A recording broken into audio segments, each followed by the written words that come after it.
afraid we cannot avoid it. I think every speaker I heard here said, this is the truth, this is the fact. It is very, very complex, and we cannot avoid it. So I think we have to face up to it. The question then is, what do we do about it? What are the actions? And actually, I have listed 3 sort of key points. I think the first one is to, once we recognize that and advocate for agriculture and increase productivity and therefore food security, we have to bring that out to all agendas. We have to not just focus on some of the more narrow aspects of how to do it, but we also have to engage with all the large global and national development agenda and say, yes, macroeconomics, this is for us. We need to make sure we have stable situation. Demographics, education, health, all this is for us. Yeah, we want it for our farmers, for our food consumers. And I think a previous speaker said it, not to shy away, but basically be humble and engage in those agendas as well.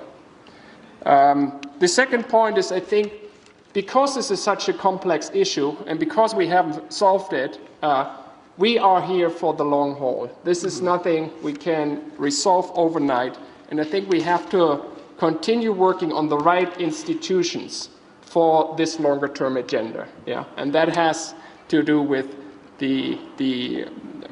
any of us, researchers, the focus they put on institutions and the longer vision of what should be developed and how. National governments, international or regional bodies like the African Union, how can we strengthen our institution to put this agenda forward for the long run? And of course also development agencies. Yeah, these few years projects is probably not the answer. We need to be there for the long term. And the third action I think is important, and that reminds me again to what Mafa said. We need to not get bogged down by the complexity. We need to get into very specific actions that are doable within this complex situation. But what is important if we do it is that we do it within this context, that we find out where is the right entry point, where is the key bottleneck, and that we then go into that within the specific context of a specific country or specific village. And secondly, that we do it in coordination with the other activities that are happening. But having the eyes on the ball and getting to action is extremely important. Maybe before you just close this, I would like to make it more clarified to the participants. If we tailor it to the country context, you've worked a lot in a number of developing countries, and the principles that you've outlined that could constitute the priorities. Maybe if we used an example of where you are working, like in Ethiopia, what is it that it takes to, for example, make it a longer term such that it is entrenched within the country systems, capacities are being built. What is it that we can learn from the experience in Ethiopia where you've worked from the development partner perspective, that we are able to say that priorities are identified, they are informed within the national specific plans, and therefore we begin to see changes happening? Yeah, I would say from my experience in this country, in Ethiopia, that the whole process of getting all the various stakeholders together and formulation of a strategy, a joint strategy under the leadership of a government has worked very well. I think that sort of clarified some of the issues of where all of us, where to go or should go. I think the cut-up process has helped a lot in that. It has sort of incentivized this national agenda, and it has then helped with some peer pressure, peer review. In the end, it is up to the individual country, I think, to make this specific process work. What we have also done in this country, I think, is have to at least try to shift the focus onto high production agriculture.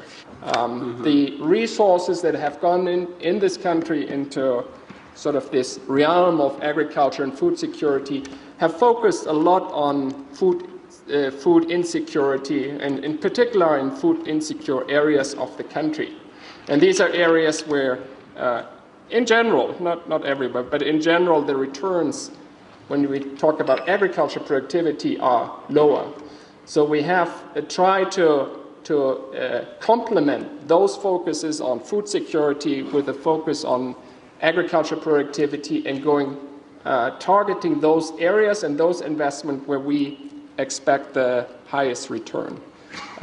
Maybe a last point on action, and I think that relates to my point on institution building. Mm-hmm. We have seen here in this country the creation of the Agriculture Transformation Agency, mm-hmm. so a government institution that is specifically focused on transforming this sector. Yeah. And I'm not sure if that's the model, and it's not clear yet if it will be successful, but I think this is the right kind of action of building institutions, maybe at the national level, that could also happen at other levels and in other countries, to sort of put this transformative nature of what we need to see on the agenda. I think that's a very good point that we have to pick from this, that it's not only institutions, but the institutions that speak with the same ambition, with a transformative idea, and also focusing on a specific vision. And I think most of you would agree with me that what characterizes Africa's development, especially in agriculture, is, as has been said and presented, the quality of the institutions, the nature and the way the institutions are triggered to deliver on what the priorities have been agreed. So it's not about the science, the policy alone, but the quality of institutions and the way they are actually visualizing. Let me just turn to my dear colleague and friend from IFAD. We know that IFAD has been spending a lot of resources in Africa, specifically in areas of infrastructure for agriculture, but also along different stages of the value chain. And you being in Ethiopia, where we all have been seeing a lot of transformation happening, and from the IFAD's perspective, and considering what has been said in the last 2 days, how do you see us repackaging our priorities and along which specific areas? Maybe I will return back to the panel also to refocus or re-identify who is responsible for taking these actions forward.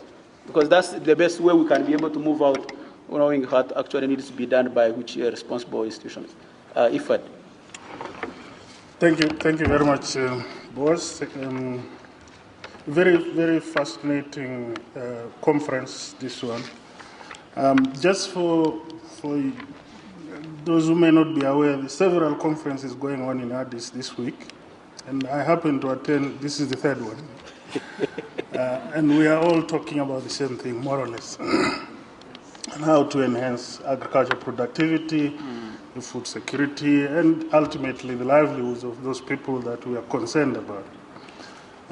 And I think that is not bad to have 3 conferences with slightly different themes but focusing on one thing. It just shows that this is becoming an important thing. But also it brings to me the perpetual and perennial worry that I carry since I graduated from college. And that is the same story that Mafa is trying to put across. I come from a small-scale holder background, fortunately from a pastoral perspective, so we don't really need to worry about growing crops, but we eat crops. But we breed cattle. And it's a fascinating world to be in that livestock growing industry. And in one of these meetings this week, I suggested that what Mafa is worried about, that I think that is a model to take people to, and I'm actually planning to take a bunch of IFAD projects across the region, Eastern Southern Africa to Malawi. Hopefully we'll end up in his farm.